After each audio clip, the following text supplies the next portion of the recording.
ease in Islam. We have facility in Islam. We have things that will make life easy for us in rules and regulations that have been laid down in Ash-Shari'atu al-Islamiyah. For us to be convinced about this, Almighty Allah in the Quran, in many places, Almighty Allah keeps telling us, keeps making this point that in Islam, there is no hardship for you. In Islam, there is no difficulty for you. In Islam, there is no rigidity for you. For instance, when Almighty Allah was talking about al-Siyam, Hajj, Almighty Allah says, يُرِيدُ اللَّهُ بِكُمُ الْيُسْرَ وَلَا يُرِيدُ بِكُمُ الْعُسْرَ. Almighty Allah, in asking you to fast, only desires for you al-yusr, ease. وَلَا يُرِيدُ بِكُمُ الْعُسْرَ. It does not desire, it does not intend through fasting to cause harm to you. And this is to negate, or this is to counter what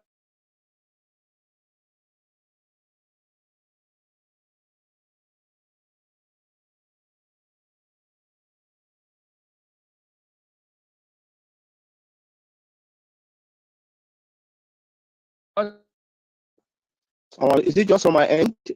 I think the doctor has frozen. Is the problem just from my end? Assalamualaikum. Uncle, can you hear me? Please, I there is a technical glitch. Just hold on, please.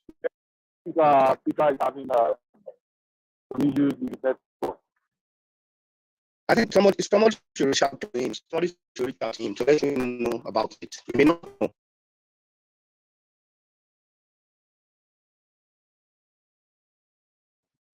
Normally, you have the lottery line, or is the media system? I'm trying to reach out. He have not. So he might not know that we can't hear him.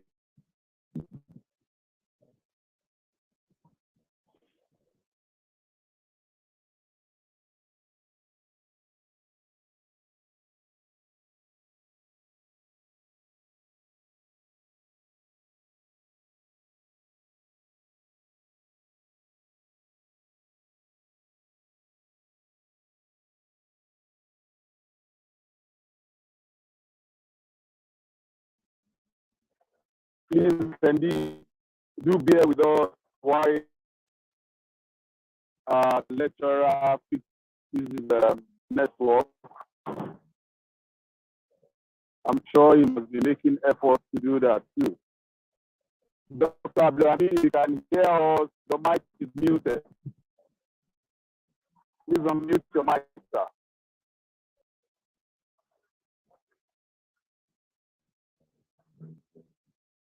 Your mic is still muted, sir. Okay.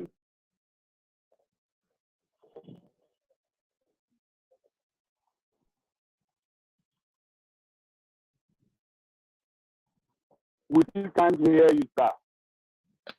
So your mic is unmuted now, but we can't hear you.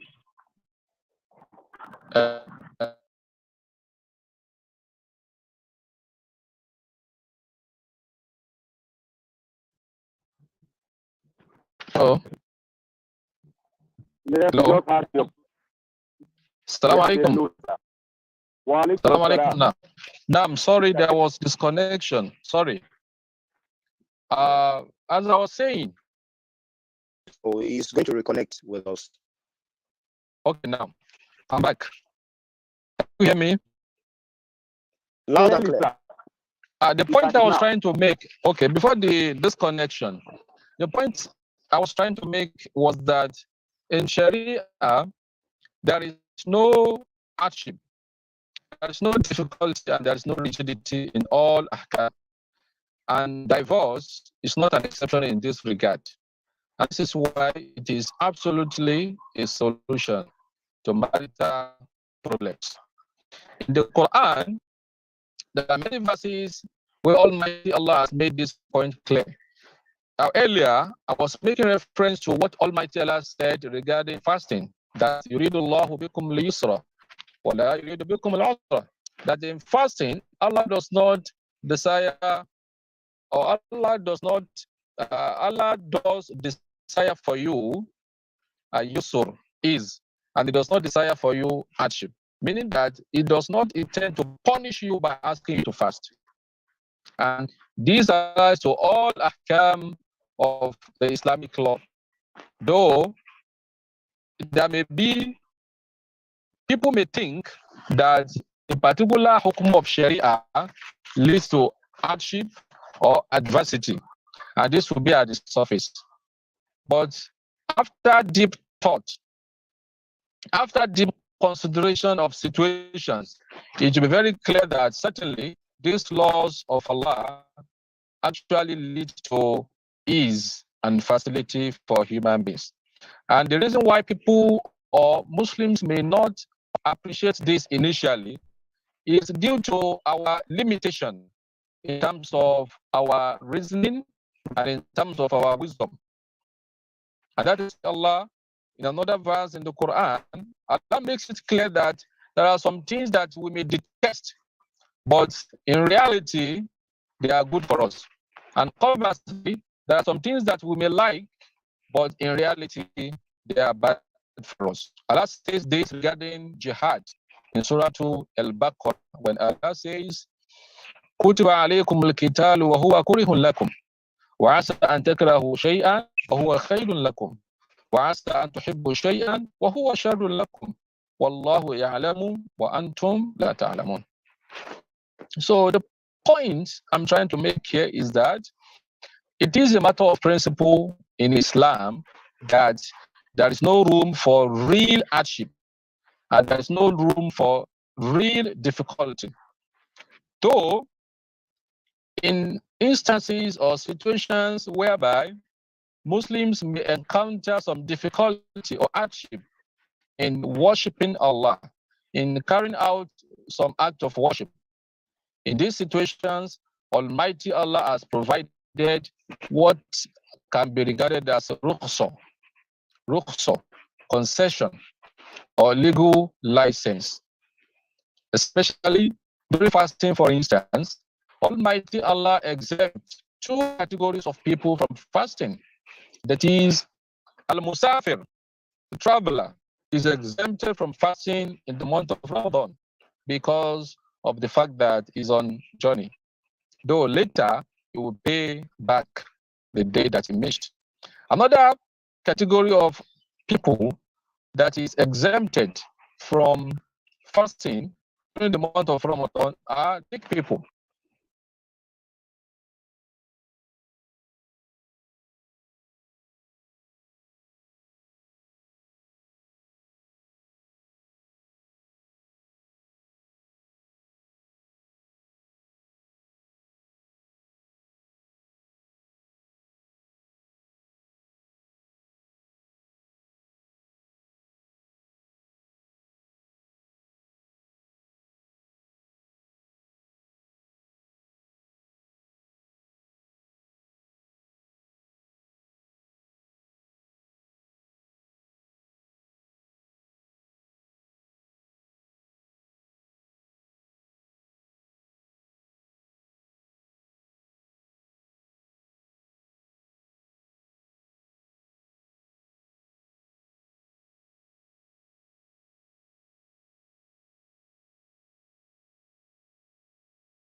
He will be rejoining us shortly, please. I just spoke with him. Okay, I mean, thank you very much. These attendees here with us who will be joining us.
Please bear with us.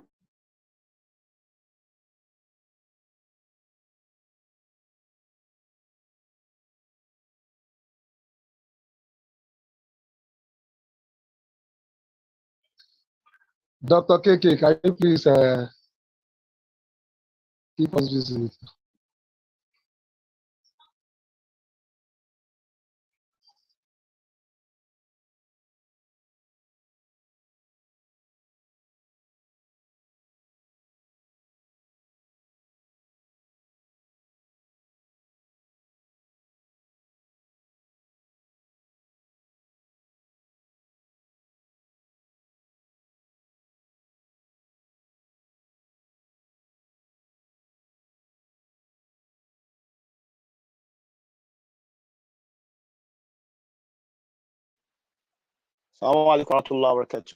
He was told to change his position, and he has done that already. So he just told me that he's trying to reconnect now.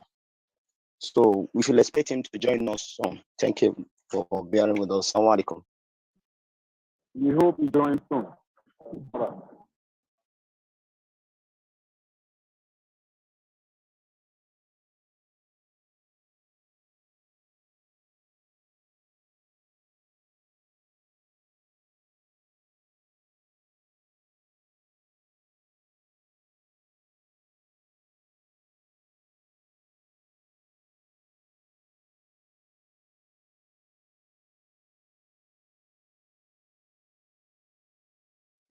Okay, here. Please unmute your mic. You're welcome back. Assalamu alaikum. Can you hear me now? This is clear. I had to change my position because I suspected that where I was earlier was not okay. Connection-wise. Sorry. As I was saying, the Islamic law as a divine law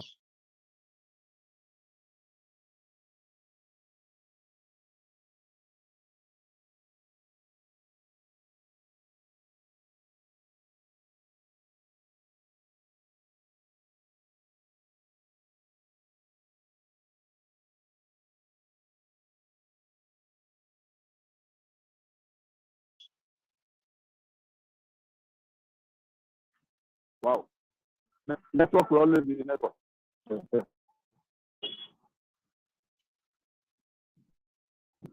It's really not in our favor today. Shrek, if you can hear us, we can't hear you. Okay? He's trying to join with another device.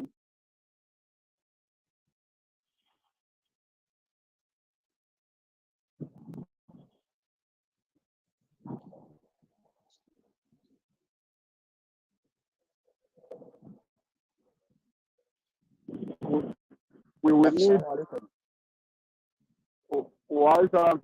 Thank you. I think probably the chairman of the webinar committee can reach out to him. We can quickly do a short recap of what Doctor has told us while we are waiting for him. And if Sorry. Salam alaikum. Alhamdulillah.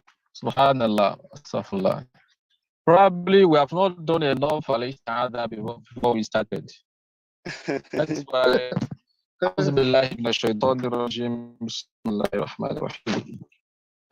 again, assalamu alaikum warahmatullahi wabarakatuh. The point is that Islamic law, as a matter of principle, has laid down rules and regulations that seek to advance the cause or the interest of human beings, especially Muslims, those who believe in it. Though some laws or some rules and regulations may appear to be hostile or hard or harsh or difficult to follow through, but in reality, they are being put in place by Almighty Allah to promote our own interest. This we may not know initially due to our limited intellect, our limited knowledge and exposure. But at the end of the day, we will understand and even appreciate the divine law for putting in place such a law. The same thing applies to divorce, which we are discussing now. Having said that, it is very important for me to add that divorce is an exception to the general rule. The general rule is marriage. The general rule is for us, is for the couple to be together.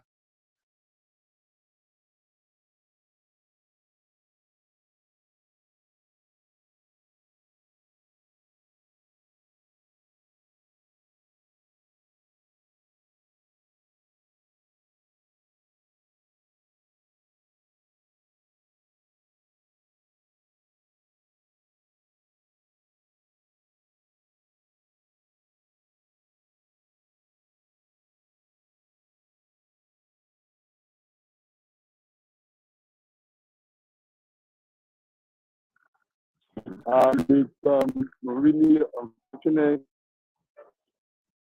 that the network is doing this to us today. Very unfortunate. I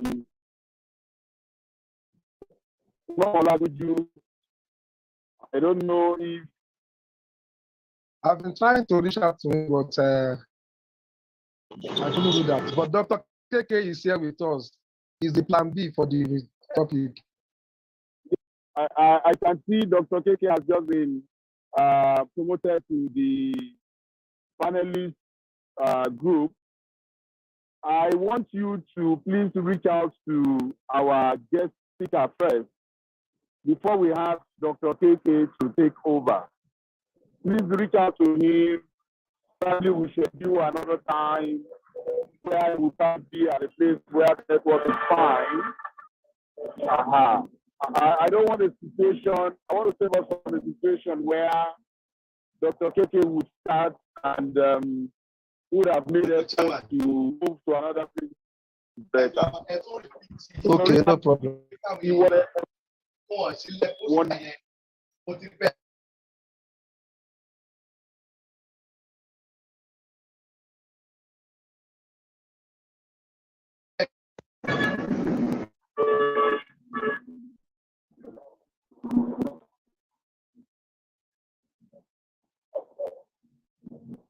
Please, participants, please bear with us. Give us just 1 minute. Let the member reach out to our guest. to be sure of what to do. Network is always a very big challenge, and no one has anything to do about it whenever it decides to strike.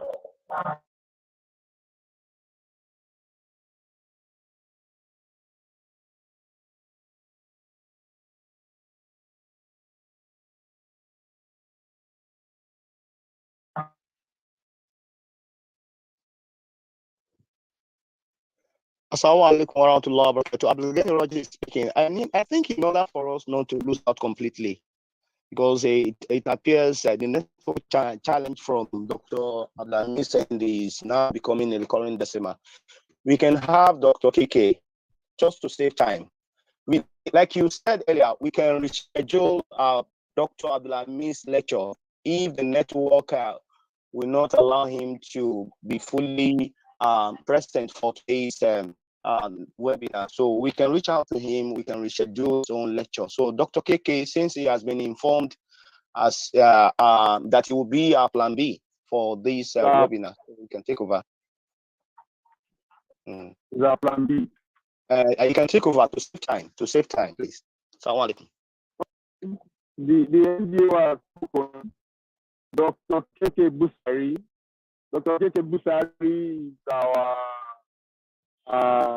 donor missioner for Oshu Zone of AFAD, and he is a lecturer at an higher institution of learning. We have had the privilege of having him as one of our speakers at one of our webinars. Alhamdulillah, by Allah's grace, he will also be speaking to us today. Dr. Kiki Busari, you're welcome, sir. Yeah, Alhamdulillah, Alhamdulillah, Alhamdulillah, Rabbil Alameen. I think you can hear me. We can hear you. We can hear you. Alhamdulillah, Alhamdulillah. Actually, I'm also enjoying our lecturer. The issue of the network is something that we don't have control over. And I think we just have to reschedule that lecture with our guest lecturer, Dr.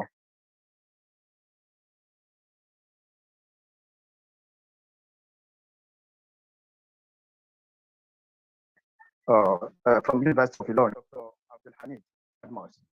May Allah spare our lives to them. He has spoken and he has spoken well. Islam hates divorce, but at the same time, it tolerates it. It tolerates separation of a husband and wife, but under specific conditions. Under specific conditions, we have to underline that. Because Islam regards talaq. When we are saying divorce, the Arabic language for it is talaq. Islam regards it as abhorrent and also reprehensible.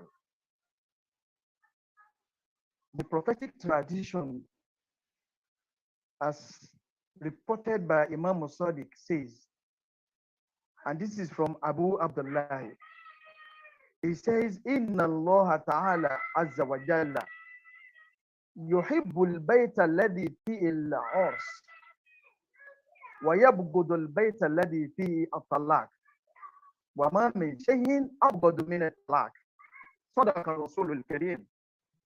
This is the prophetic tradition that will guide us to understand what divorce is in our religion, Islam. Meaning, surely Allah loves a house in which a marriage is held, and He hates a house in which a divorce is conducted. And there is nothing more hateful by Allah than divorce. When the Prophet Muhammad sallallahu alaihi wasallam heard that a man whose name is Abu Ayyub intended to divorce his wife, the Prophet told him that divorce is a sin. Look at that. So if it is a sin, that is why it is highly philosophical, according to our first guest lecturer. If it is a sin, then why is it permissible? Why is it that Islam tolerates it? Yeah, we are going to discuss that very, very soon.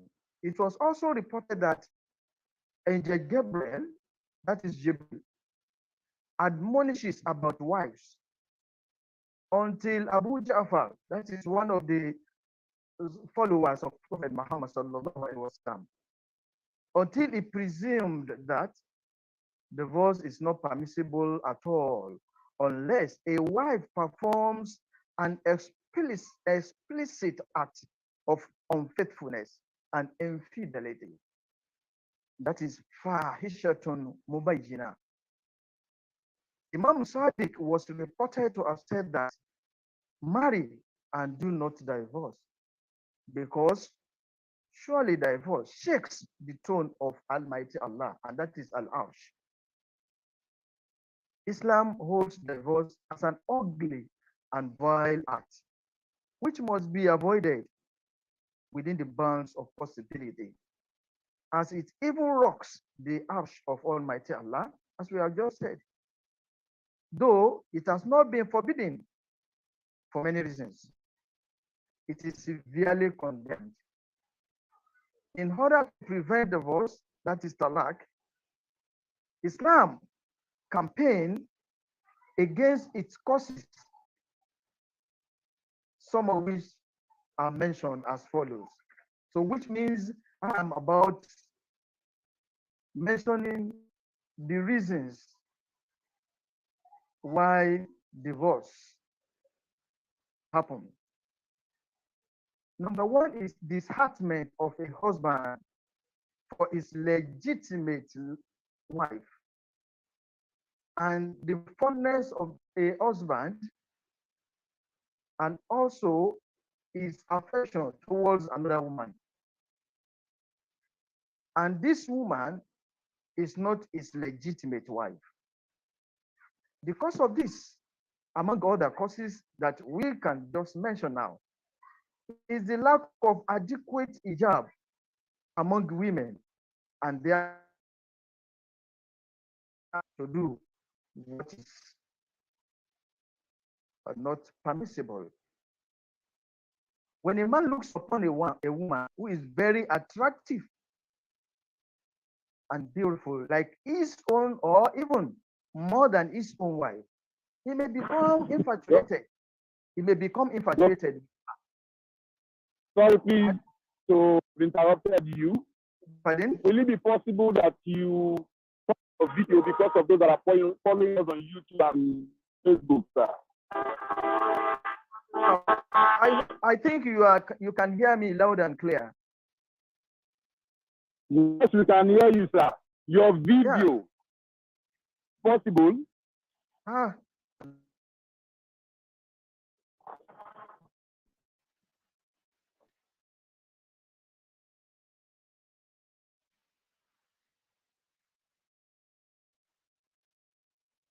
Please go on if that won't be possible, sir.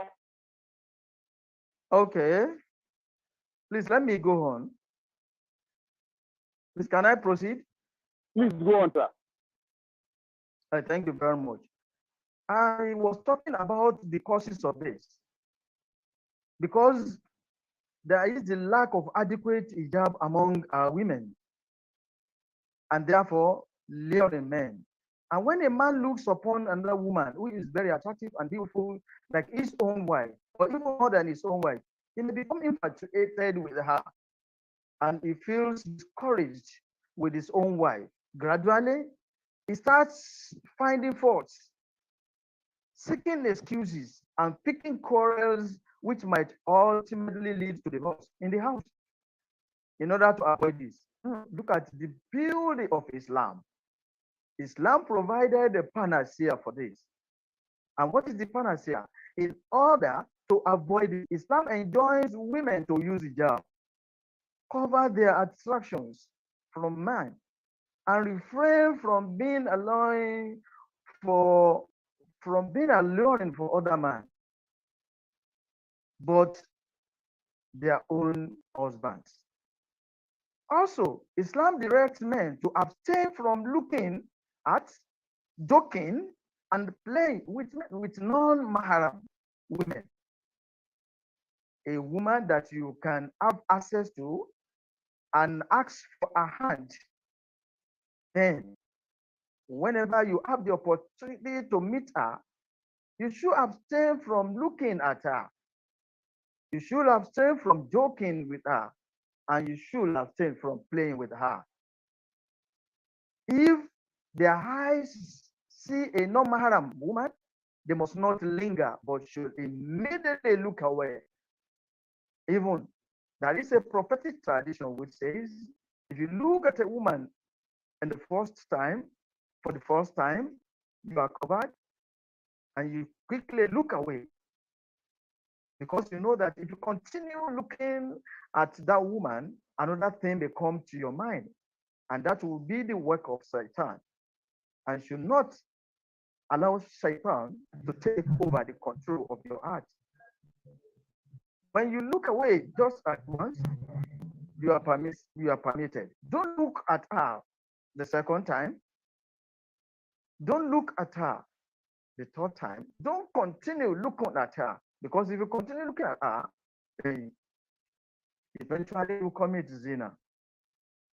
And that is why Allah says, "Wala taqrabu zina." Do not move near it. And that will be a step towards committing the zina. Another urgent point that I want to make, and it is also an agent of divorce, is indifference of spouses towards one another, apathy, lack of passion in fulfillment of the sexual needs of one another. When a husband or a wife at home is not sufficiently sexually satisfied, there may be a problem. And this may even lead to separation. Look at the beauty of Islam. At the same time, Islam has a panacea for this. Islamic religion instructs women to wear their clothes when at home, look attractive, and display themselves with ardent fervor. Husbands should allow their wives to make themselves up according to their husband's wishes. Islam advises both men and women to make love in order to satisfy each other and not to be selfish while making love. So it is for the purpose of satisfaction.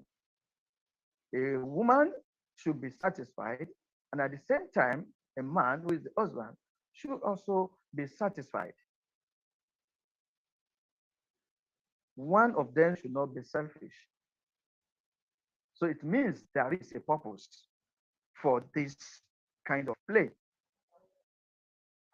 The other point is that there may be misconduct, lacking of consideration for each other, complaining frequently, picking quarrels, and stubbornness in husband or wife. This may cause another problem. It may be a major reason for most divorces. And we can term this as behavior incompatibility of spouses between husbands and wives. Islam provides a solution to this, and that is why we should quickly mention that divorce is a solution and it is not a problem. Allah has not put anything that will be a burden on human being as a whole, on mankind as a whole. He has put everything in this world for us so that we make use of them and we'll be able to benefit. And we make sure that we use it to make sure that our living in this world is peaceful. And also in the hereafter, we'll be able to enter paradise for what we have done in this life. So it is the function of Islam to provide solution, which it has done. It has provided solution to this by prescribing various rights and responsibilities for both husbands and wives. It also advises against selfishness, egocentricity, recalcitrance, and autocracy. If you are saying that I am the head of the family as a man, you should remember that woman also has her own responsibility. She might be the neck, and without the neck, the head cannot stand. Islam advocates tolerance, forgiveness, and resolving differences with reason, with affection, and with fairness. The Quran is explicit on this. The Quran that was revealed to Prophet Muhammad sallallahu alaihi wasallam explain this. It's explicit on this, especially in the Quran chapter 5. Islam calls for arbitration among the spouses whenever there are disputes, which may lead to divorce.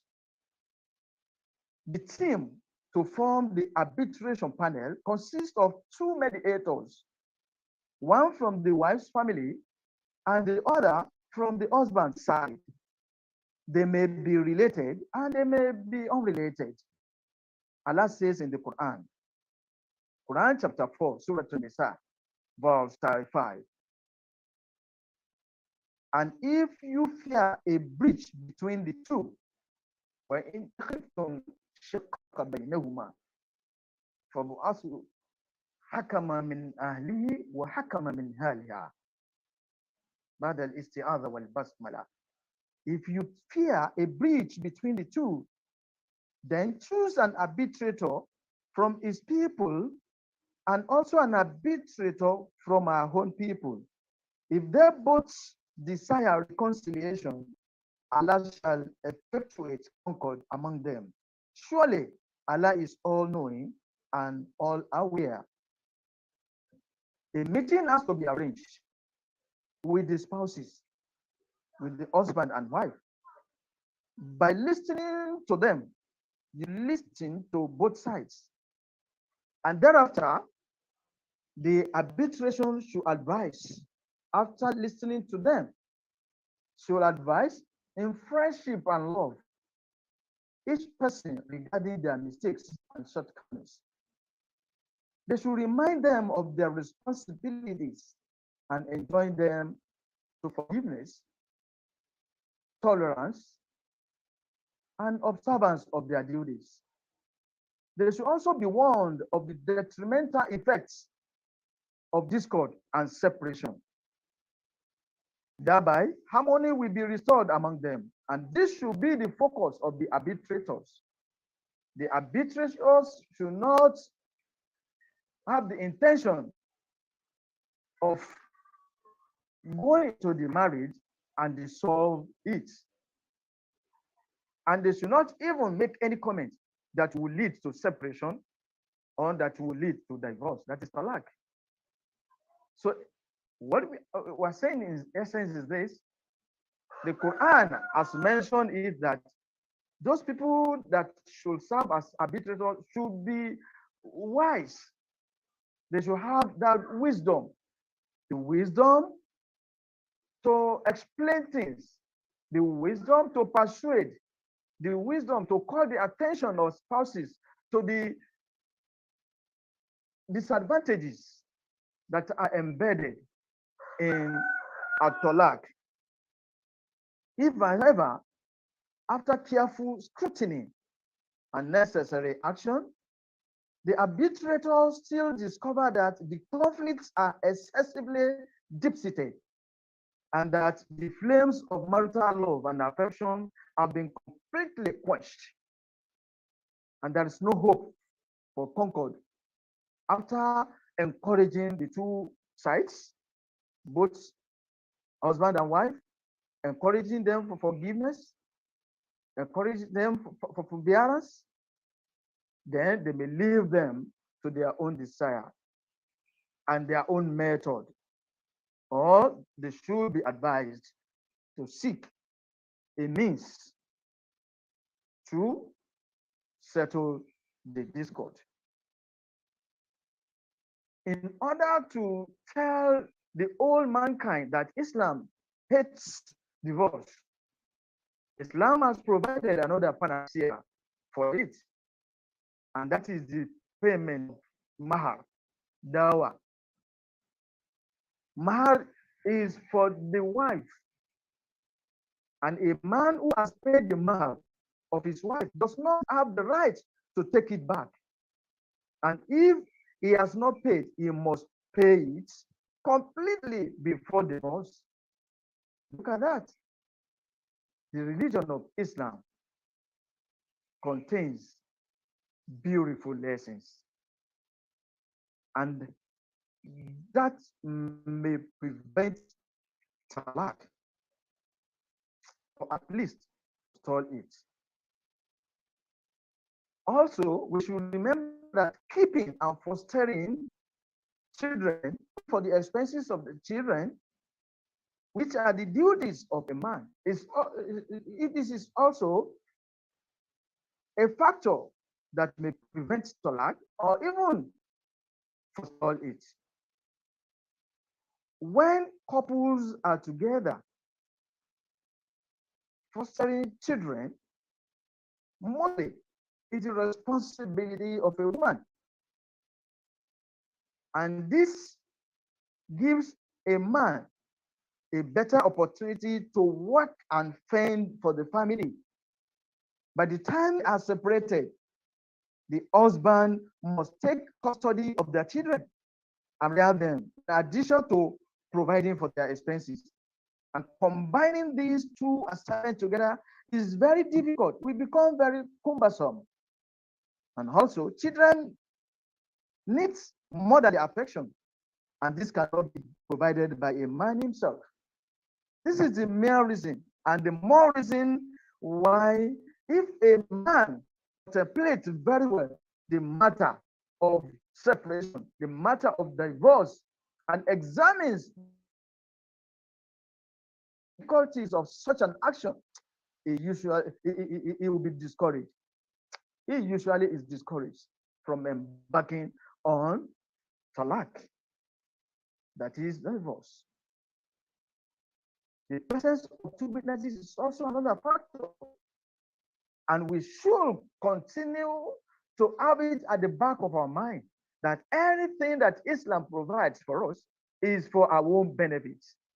So, as mentioned earlier on, the religion of Islam has come to make things easy and not to make things difficult for Muslims in general, for mankind in general, and especially for those who consider religion of Islam as their own religion, which is acceptable in the sight of Almighty Allah.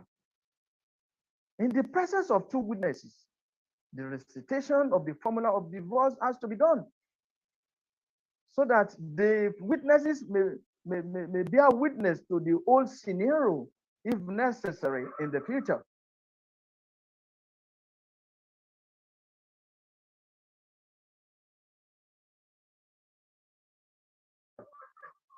This may be difficult.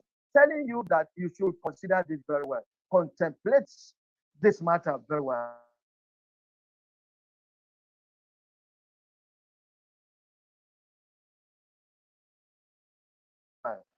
They will try to convince you that is talaq is the best thing.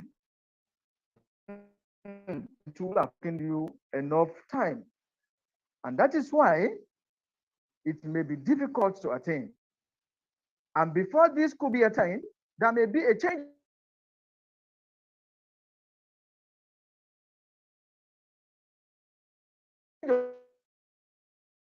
of provision, whether that of the kind of difficulty that he will face when trying to fend for the family, and some other things that are best known to that man. Thereby, the wife and the husband may settle the dispute amicably, and that will put an end to the issue of divorce. And they will just be living amicably and with tranquility. So after all, the conditions of divorce are fulfilled and the process is completed. Islam does not consider the marriage terminated. This is a very good point that should be underlined. And we should make sure that we pay attention to this point. After all the conditions of divorce, that is talaq, are fulfilled, and the process completed, Islam does not consider the marriage terminated, because there's another thing that has to be fulfilled. And what is that? It has determined a duration called iddah, in which after a revocable divorce, a man may return to his previous marriage by mutual consent without having to recite the formula of marriage and determine mahar anew. If we consider all these points that we have just mentioned, one will find out that Islam detests. Islam hates divorce. It is just the last resort. And the example is this. Because if divorce is hateful and ugly as prescribed by Islam, sometimes it is a necessity. That is exactly what I just want to mention now. A necessity that cannot be avoided. And the example is just like a surgical removal of a part of the body, which is painful, but it is very crucial in certain conditions, and it is to the benefit of humans. God be, for example, the issue of cancer. A surgical removal of a part of the body is required. But this may be very painful, but it is crucial in certain in such a condition, which is going to be a benefit to the person that is having such an ailment. Conclusively, Islam, as a total way of life, considers marriage as something that is loved by Almighty Allah. And that's why it is recommended in the Quran in form of a command that marry those that you feel they are very, very pleasant to you. Among women, you have affection for them. And that is why in the Quran, Allah says, وَجَعَلَ بَيْنَكُمْ مَوَدَّةً وَرَحْمَةً. He has put love and affection and mercy between the two of you. إِنَّ فِي ذَلِكَ لَآيَاتٍ لِقَوْمٍ يَتَفَكَّرُونَ. There are signs for those who contemplate, for those who ponder. So bring together that union, that marriage is strongly recommended by Islam. And nobody should decide to practice celibacy as a Muslim. There's no celibacy in the religion of Islam. And if there's no celibacy, then the opposite is you should take a woman as your wife. And that is what we call marriage, which is an institution in the religion of Islam, a very important institution. And nobody should find excuse to run away from having a woman as his wife. a man visited Prophet Muhammad sallallahu alaihi wasallam, and he said to him, "I want to be like you, and this is why I've not been eating several days ago. I've not been copulating. I've not been seeing my wife. I have not been doing all other things that human beings are doing because I want to attain your level." And the Prophet Muhammad sallallahu alaihi wasallam said, "No, this is detestable in the sight of Almighty Allah. If you want to be like me, as an example, I have wife, I am a husband at home. I used to eat, I used to fast, I used to see my wives, I used to sleep because the man also told him that I've not been sleeping. I'm been full of tahajjud just because I want to attain the level of Prophet Muhammad sallallahu alaihi wasallam." The Prophet admonished him, "If you want to be like me, you have to eat, you fast, you should see your wives, make sure that you sleep. You cannot be doing tahajjud for the whole of night without having a rest." What we are saying in essence is that the religion of Islam is a religion of moderation. It's a religion that moderates everything. You should not do anything in essence. You should do according to the laid down rules and regulations, which is Sharia. If you want to follow the life of Prophet Muhammad sallallahu alaihi wasallam, then we should make sure that we behave well to our wives at home. We should make sure that we carry out our responsibilities as others in our various houses. We should make sure that we show affection, love, mercy to our wives at home. We should make sure that we make them happy, and we should tell them what Allah subhanahu wa ta'ala has also explained to us in the Holy Quran and through Prophet Muhammad sallallahu alaihi wasallam. Because at-ta'lim is also part of our responsibility at home.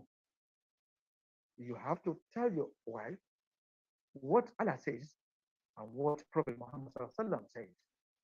And this is how you can have a solid foundation, a solid marriage, whereby you build an edifice that will also be very strong, and you have your children that you will be training, and at the end of the day, when they become men and women, you'll be able to say Alhamdulillah that you have fulfilled your responsibility as a man and as a husband in the house. And the woman will also be able to say Alhamdulillah, I've been able to carry out my responsibility as a mother and at the same time as a wife. Allah subhanahu wa ta'ala has guided us, right, by giving us the manual so that we'll be able to look at it, we'll be able to use it so that we will not go astray. Whoever goes astray has gone astray just because of his own will. And this is what Allah is saying, that you should not do anything on your own volition, because the Quran is there. The prophetic tradition is also there for us. May Allah continue to guide us, right? May Allah continue to hold fast, to hold the marriages, so that spouses will also hold fast to the rope of Almighty Allah, and their various houses will remain solid, and they will not dismantle their own houses by their own hands. Islam that we are practicing is all encompassing when we talk of social matters in our society, be it the protection of our offspring, the protection of our wisdom, the protection of our life in general, which are contained in Maqasid al-Sharia, we can go on and go on and go on to tell us what are those things that we have to fulfill, so that all those things that Islam has given to us will be well managed by Muslims as in once. May Allah subhanahu wa ta'ala continue to guide us, all right? Subhanaka Allahumma wa bihamdik. Ashhadu an la ilaha illa anta. Astaghfiruka wa atubu ilayk. Subhana rabbika rabbil izzati amma yasifun. Wa salamun ala al-mursalin. Walhamdulillahi rabbil alamin. Amen.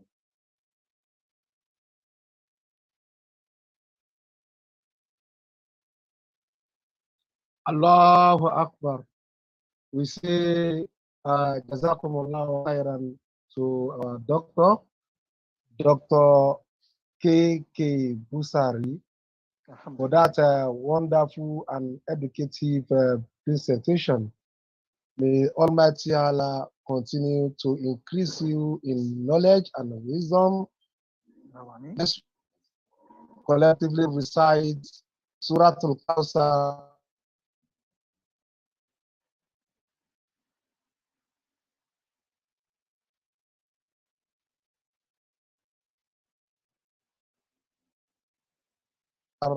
For our ربك وانحر إن شانئك هو الأبتر ولا حول ولا قوة إلا بالله العلي العظيم. جزاكم الله خيرا.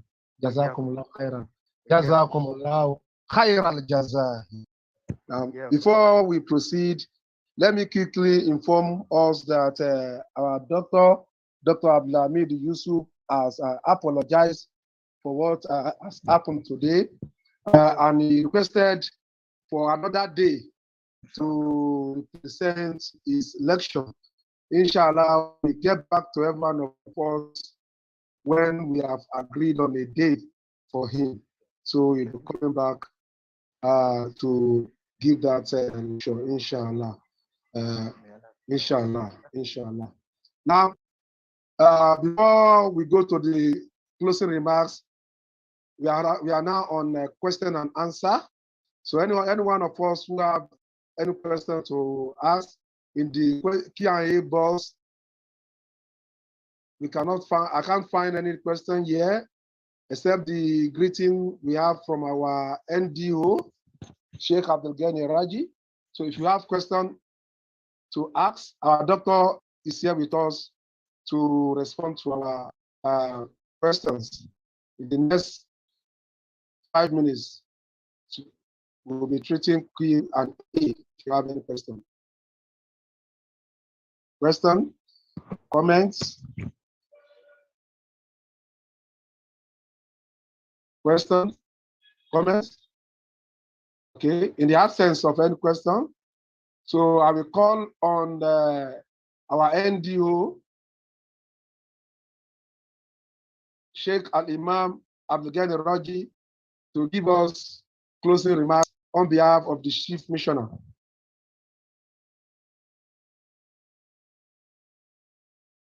NDO, please.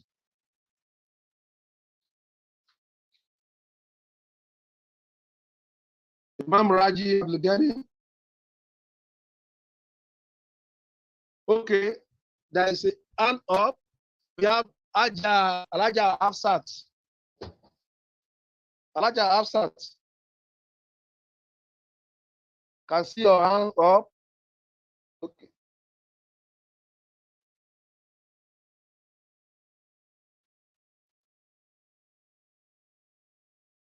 You are free to ask your question. Alaja Hafsat.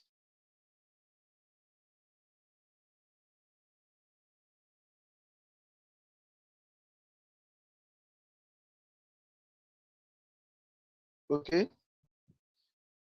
The hand has been lowered. Closing remark. National Dawah Officer, please give us closing remark. Assalamu alaikum. Wa alaikum assalam wa rahmatullahi wa barakatuh. Okay, we can hear you now. Yeah. Yes, sorry, I apologize. It's like my network went off. That was why the end went down. Jazakallah khairan for the well enlightened package.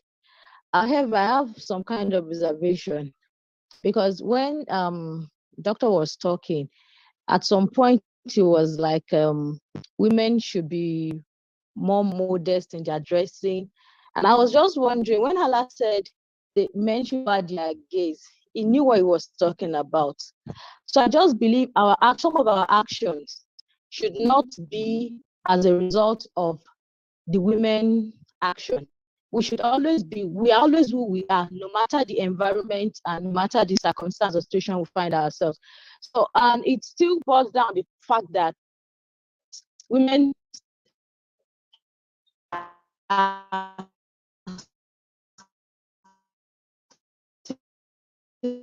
on the receiving end. And I have another person, a hadith or a saying of one of the reasons why a divorce could take place is when a woman is an infidel, is caught in the act of adultery or so. And I was wondering, what then happens if a man is caught? Does the woman ask for divorce? Is it written anywhere? And we have some things being practiced.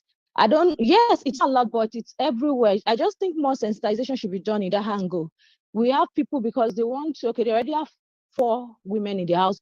And because they want to marry another woman, then they go ahead and divorce that without going all through these procedures that were laid down. So I think more sensitization should be done, and women should be supported more. And yes, I understand that NASFAT is doing well in counseling and premarital classes and all, but I think we should do more for youth that are not even NASFAT members around our communities where we are. How do we sensitize these other young people even before getting into marriage? Because a lot of things are happening. This afternoon, I had the opportunity of speaking with a colleague of mine, and eventually what I had to tell her was like, look, that is how marriage is. Let's just, in fact, we know you're supposed to enjoy the marriage, but sometimes you just have to endure. I know people that are just in that marriage because I'm just there, and in their mind, in fact, I even think, in their mind, they think they've left the marriage. I don't even know if it is allowed in Islam. You think you are just in that marriage because I want to remain there because of my children, but in actual fact, your mind, your soul, your body, everything is no longer there. I think there should be more open doors for people to come in to talk about it, and they will find that this has been settled. I don't know if you're getting what I'm trying to say, because people are really enjoying in this thing called marriage, and I think there should be more open doors in NASFAT or any other Muslim community in our societies that people can really come in and cry out, and they are sure they'll be heard and it is well settled, not being scared of what people around will say, or maybe their stories will go around. But in all, Jazakallah khairan to the speaker, and I really learned a lot. But I think it's not just about these women. Men should also be called to order most times. Thank you. Assalamu alaikum. Thank you. Wa alaikum salam wa rahmah. Doctor, do you have any response to that?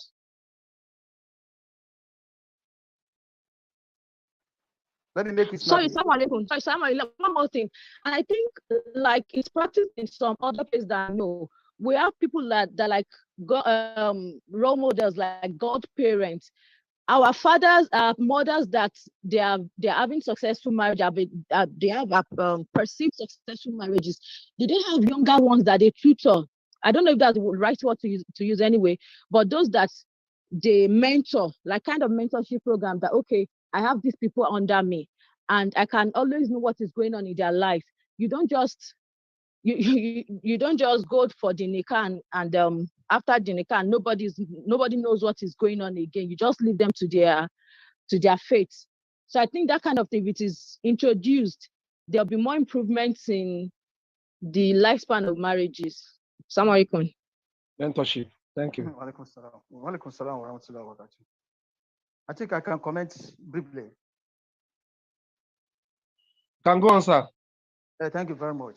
Jazakillah khairan for what you have just said. But if you listen to me very well, I mentioned that men also have their own responsibility and their own roles to play. And I mentioned that men should not be looking at other women with concentration. If you mistakenly look at a woman for the first time, then you should look away. I think I mentioned something like that.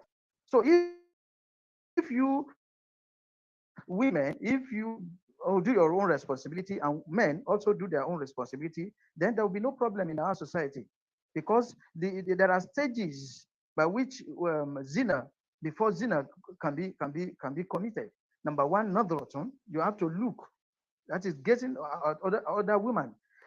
Nazratun, then you will just smile. What is Samatun? Then before you greet, look at those stages. You know, it takes a very long chain before you will be able to conclude and reach that satanic point.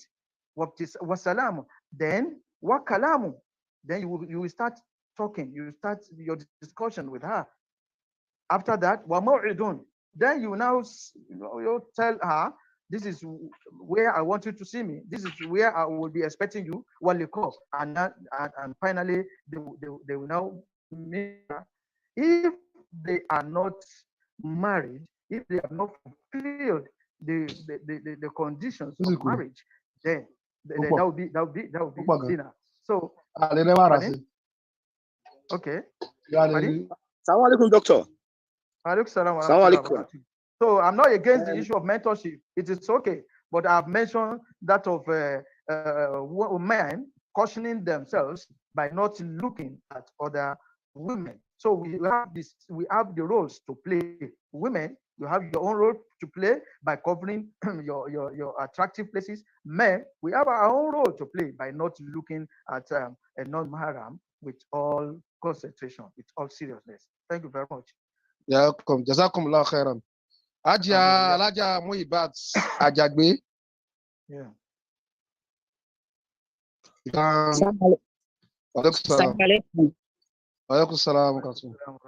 Now, my question is based on the topic that has been discussed so far. Actually, I joined the process of presentation very late, but notwithstanding, I think I still made some part of the discussion based on what the lecturer presented. My question is this. A sister of mine who I normally speak with asked if she has a problem with her husband. But the problem is such that I myself, I don't know what to produce, the answer to produce to such question. The question is it possible she want to divorce her husband based on the fact that she found out that the husband is in the habit of watching pornography. Many a times she has warned the husband against such. And the recent happen was that our children, they were caught. I mean, the children were they were looking at, they were viewing the pornography on their daddy's phone. So when the daddy and mommy, they left the house in the company of the sister-in-law. So she was now like, she don't know what to do. Should she go for divorce based on that or what? So I want our lecturer to put more light on this. Oh, thank you very much. The woman will be going too far by asking for divorce, just like that. No, the institution of marriage is a very serious institution in Islam. There are some steps that she has to take. Has there been any point in time when there are arbitrators? Is there anybody from her home family? Yeah. Is there anybody from his own family also? From the family of the husband? From the family of the husband?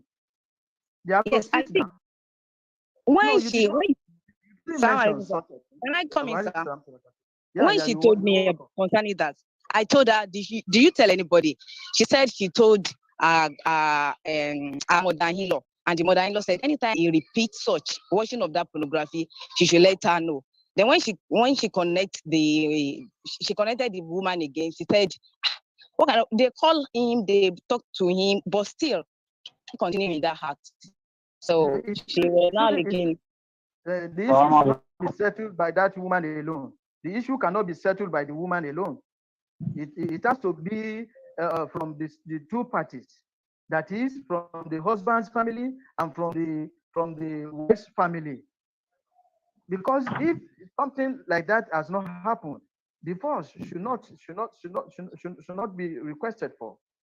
It is something that is detestable. It is something that Allah subhanahu wa ta'ala hates, and it's something that shakes the arsh, the throne of Almighty Allah. Alaikum, doctor. So he has not consulted the woman. Yes, even if he allowed.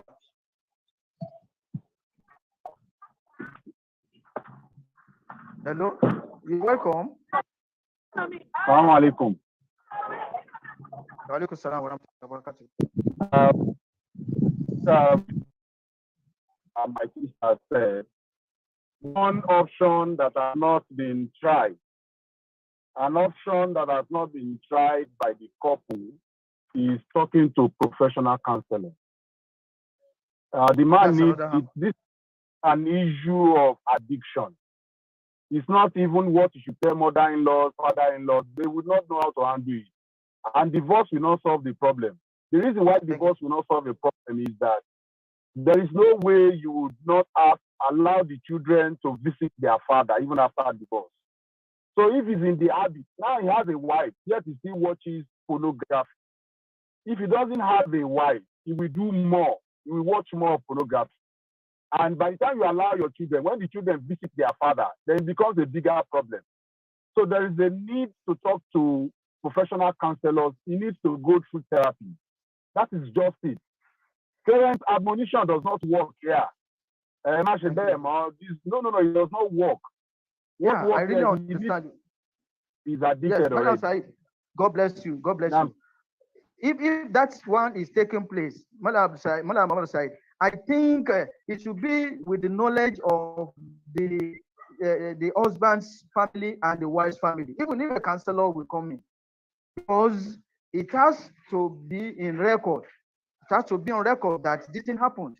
So when they are unable to see, then the counselor should come in. They should also have the idea of what is happening in that family, because the woman cannot just handle it alone.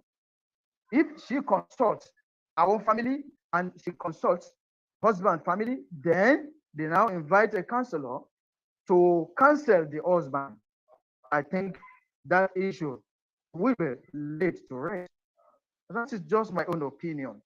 Because at the same time, if the counselors should come in, continue giving him that counseling without the knowledge of both sides, the thing may be wrong at the end of the day. And the husband will be saying, you have not even informed any of members of my family. So it is very important just to alert them. And then the issue of counselor may even come from the two sides, that we cannot handle this because this is not our own area of specialization. There is a counselor that should come in, and with the knowledge of the two sides, then the counselor will be able to have that opportunity to counsel him very well. May Allah subhanahu wa ta'ala continue to guide us, all right? And also continue to give tranquility and comfort to those families. One is still within our hand. I think I can see Rafa here. Hello? Hello? I said someone is still within our hand. Imam Said, please continue. Wa alaikum salam. Alaikum salam. Good evening, everyone. Good evening. Good evening. Just want to say thank you for this wonderful program. May Allah reward you. I dropped a question in the question and answer section. I don't know if you can please go through it and give us the answer. Thank you. If a separation has been on for about a year before the divorce, is there any need for Ida? Dr. Tekesa. That's the question. Dr. Keke, did you get the question? Yeah, come again. If there has been a Please come separation, again. the couple been together for about 1 year, then they decided to start the process of divorce. Would there be a need for the woman to observe her Ida, since they have been away they have been separated for like a year? Without reconciliation. Idda Yes. is part of the condition. Idda is part of the conditions of talaq, which should be fulfilled before talaq takes place. So talk may be on the way, may also continue. Maybe a wife is living somewhere and the husband is living somewhere. They continue with the reconciliation. That don't do it, because it has not been established that talaq has taken place. So idda, which is a prerequisite to divorce, it has to be fulfilled. And you know, idda should be within the custody of the husband. The idda be practiced where the husband will be able to be seeing the wife. And the wisdom behind that is that the man may have another thought, may have a change of mind, and that change of mind may lead to reconciliation, and that is what Allah loves. So it is very important that the idda is fulfilled, is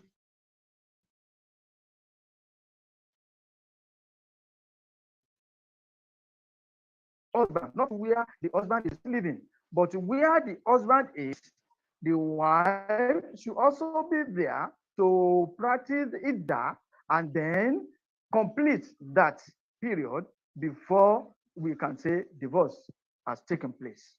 Wallahu alam. So idda is actually a process, an opportunity to look for a way of reconciliation. Thank you very much. All right. We have another one here because we have the time. That's the reason why we're taking this, and because the guest lecturers have they had issues with network. I guess this is one of the reasons why we are taking this long. And the topic we have decided to take today is a topic that I know very well people will have questions, they will have comments, they will have a lot of statements they would want to make. We have one here, which is also a question from Haji Adesi Folami. How long can they be separated before reconciliation is impossible? Yes, they have not gone through the normal process of divorce as stipulated in Sharia as we have given today, but they have gone separate ways because of different reasons, maybe domestic violence, and this is what is popular in our present day world. For different reasons, they will go separate ways. How long can they stay separately before we can say reconciliation is impossible according to the Sharia? Come again. How long can couples stay? Can you hear me, sir? No. The network is not favorable here. Wow. Huh? And you are very audible. We can hear you clearly, sir.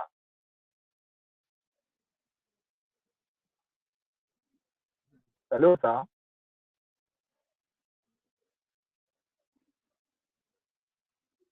Hello. Well, it seems Dr. Busari is having issues with network too. I also had a share of that.